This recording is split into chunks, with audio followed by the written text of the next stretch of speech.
Lyra's bird's eye view. So this is hell, was Lyra's first thought when she tumbled into a bombed-out building in the middle of Salem.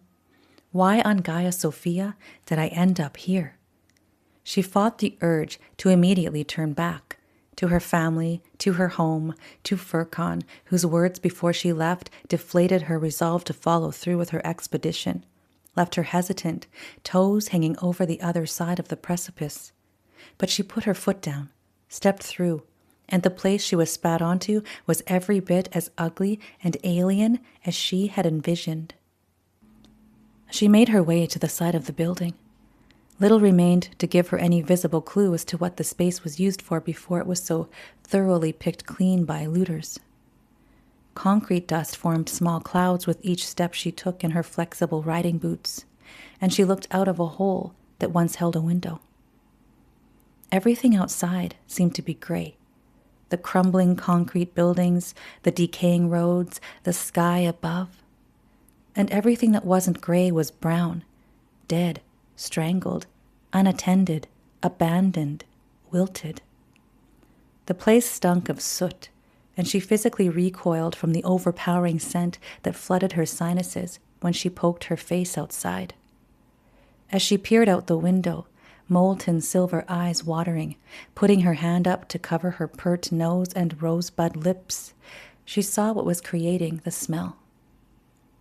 Salem was constructed on hill upon hill that was built up to a pinnacle, a plateau that stretched for a few blocks in all directions, and the building she was in was at the top of that plateau. It was a wonder that any of these buildings remained standing at all, so complete and thorough the devastation was below her. Yet many on the plateau itself survived, although most were damaged, abandoned shells. Lyra sensed that these were once dwellings of important and prosperous people, the structures more sturdily made than the rest of the city, which seemed to have gone up like paper matches. From the fringe of the lower hills, plumes of dark clouds billowed from a string of factories that were a style and of an era newer than the rubble that was the old city. She heard other human noises and pulled out of sight and behind the protection of the wall as a group of older men passed discussing something about last night's broadcast. Lyra gathered her auburn hair in her cap and pulled it down around her ears, trying but failing to hide her beauty. For she sensed that beauty would gain her some unwanted attention, and that this place, when it spied one flicker of life, was quick to swallow it whole. The corrupted Ouroboros eternally eating itself. She had to go up. It would be safer, may elevate her above the stench of the lower levels. The view from there would orient her, so Lyra moved deeper into the recesses of the empty building, found the stairs, and climbed the 10 flights to the top. The door of the roof was open slightly, not able to be closed, as it was broken and twisted on its rusting hinges. She pushed it open, as it complained with a long wail of a creak, stepped out onto the flat roof, and walked to the edge to take in her surroundings. Lyra marveled at the sight from where she stood for a few minutes, then took off her rucksack and settled on the ledge to feel and watch the activities of the city. When Lyra closed her eyes, sensing into the place's history, she felt the screws of that era turn and turn, creating an unbearable pressure through which the current state of the machine was forged. Salem was once a great city of riches and comfort. The people were divided into classes, categories of status and wealth, yes, but the lower classes once had food and homes. Their jobs served the wealthy, yet they prospered in their own ways. They had simple comforts and were satisfied with simple dreams. Now there were no comforts, not even simple ones. As any civilization built on the possession of paper mistaken to be worth, one little spark and it all burns to ash. The population bred and produced each new generation born with a glimmer of hope, but that hope dimmed with every parent's child who was, in turn, fed into the machine, a post-apocalyptic sacrifice for the gods to grant nothing more than survival. The city lived to produce, yes, but only more ammunition, more weapons, more bodies to keep the war going. The factories gave them jobs which paid for enough food to stay alive. Then the people were blown to bits by the very things they produced, by the very systems and governments they produced it for. Salem didn't collapse entirely, nor did it evolve. It simply did not grow. Every new growth was burned, then its flames snuffed out before it could become, well, something. A book was written, then burned. A thought was conceived, then silenced. A seed was planted, then trampled. A babe was born, then fed into the machine. What began as the empire's means to control the people, their intent became less and less a nefarious conscious effort to oppress. When the opposition came into power, the burning, the silencing, the trampling stopped, but so had the thinking, the writing, the planting. No longer an occupied state, the opposition promised the people's freedom, but only managed to set them adrift without compass in the darkness.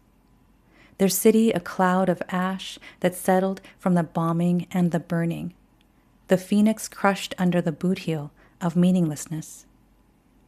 So there were no police, no patrols save for the opposition that came to recruit by day and the resistance who trolled for martyrs by night.